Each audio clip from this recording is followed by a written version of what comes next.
Hi guys, I wanted to make a quick video around something that keeps coming up at the moment with a lot of my clients, and that's the topic around perfectionism. So what is perfectionism? Perfectionism is basically a removal from reality. It's when you're focused on the end result rather than the process of doing the thing, whatever it is that you're focused on. I think that our culture is absolutely obsessed with perfectionism at the moment. We don't necessarily openly talk about it on a day-to-day basis, but it's there. You see it all the time. The behaviours are there all the time.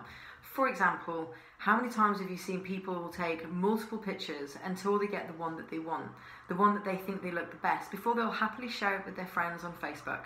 That's because they're looking for that perfect image, or as close to perfect in that particular instance. The word Photoshop is tweeted hundreds of times a day on Twitter.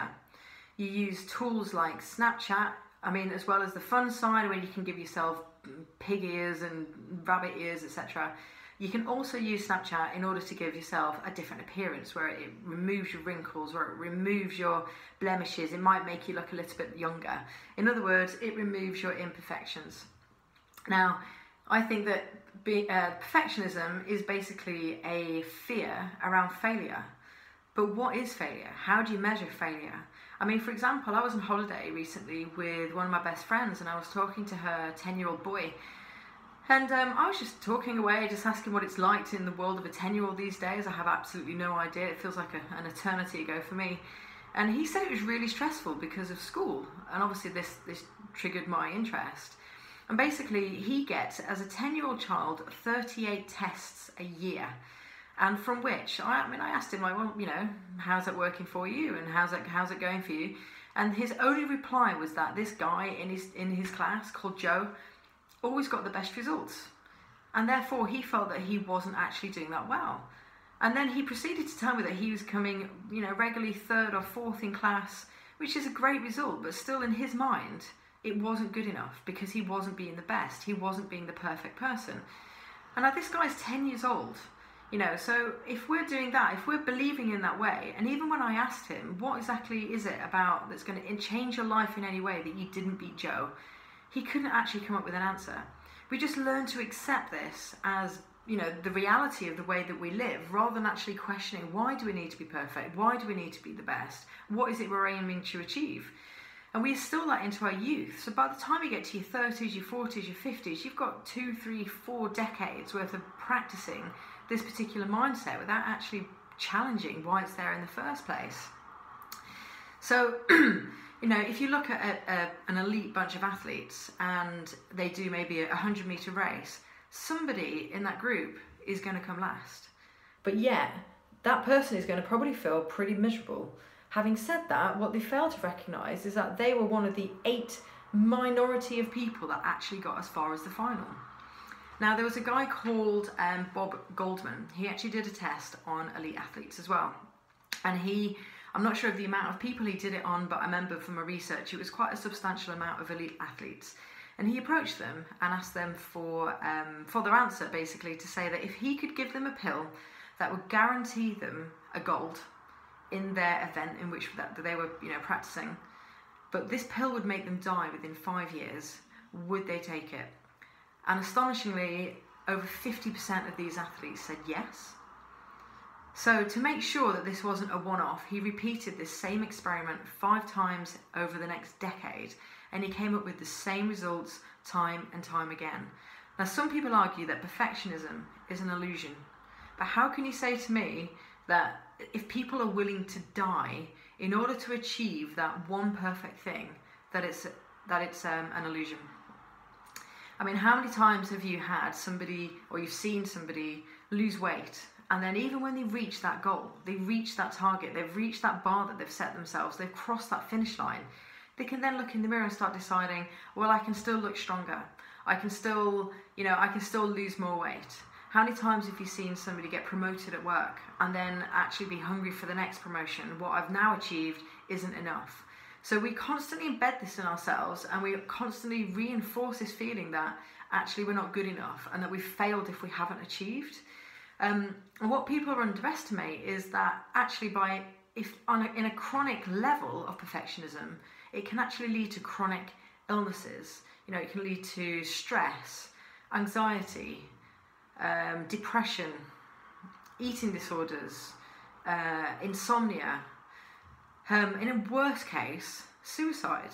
I mean, what is it that we're actually trying to achieve with perfectionism? We believe that by being perfect will then equal success, which will then equal happiness. But you could also look at somebody else like Robin Williams, who had an abundance of things on paper that we would all assume would make him very, very happy. He was loved, he was popular, he was successful, he was rich, he was famous, and yet, one of the most popular people in the world still decided to kill themselves in the mid-60s because of a state of depression. So where is this taking us? Where are we going with this? So high achievers often use perfectionism as a form of motivation. And in a small dose, that's okay. It's okay to be a high achiever. But the problem is, in a high dose, you're never really going to feel that you're ever good enough. You're never going to feel that you've reached that line. Because once you've crossed that line of where you're aiming to achieve, before you know it, that line is extended again. It's a higher bar to reach. And you're back in the race. You're back in the race of a new achievement, of a new delivery. And you're still self-critical about every single imperfection en route of that particular journey. The irony of it is, it never actually provides satisfaction to live in a world of being a perfectionist. And the paradox is, if you could stop investing the energy in which you do in order to pick apart your imperfections, you'd probably manage to channel that energy in a more productive way to, interestingly, become more successful. And that's the paradox of the whole energy behind it. So if you are a massive, perfectionist and self-sabotager as a result, and some people use perfectionism as a way to procrastinate, how do you start approaching it? What things can you do to start changing it?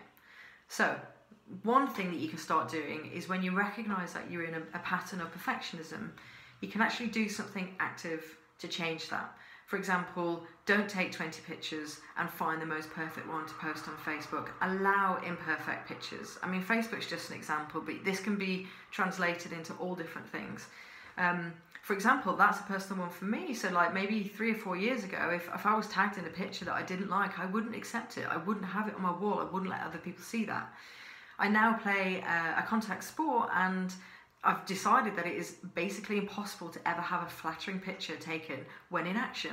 I mean, I have pictures taken now that are, I'm grimacing, I'm gurning, I'm red-faced and sweaty. I've got no makeup on. If you get closely enough, you can see a bit of cellulite. And I actually embrace those pictures now because they're real. I try to stay with reality, not what I want other people to see as this perfect image of who exactly I am.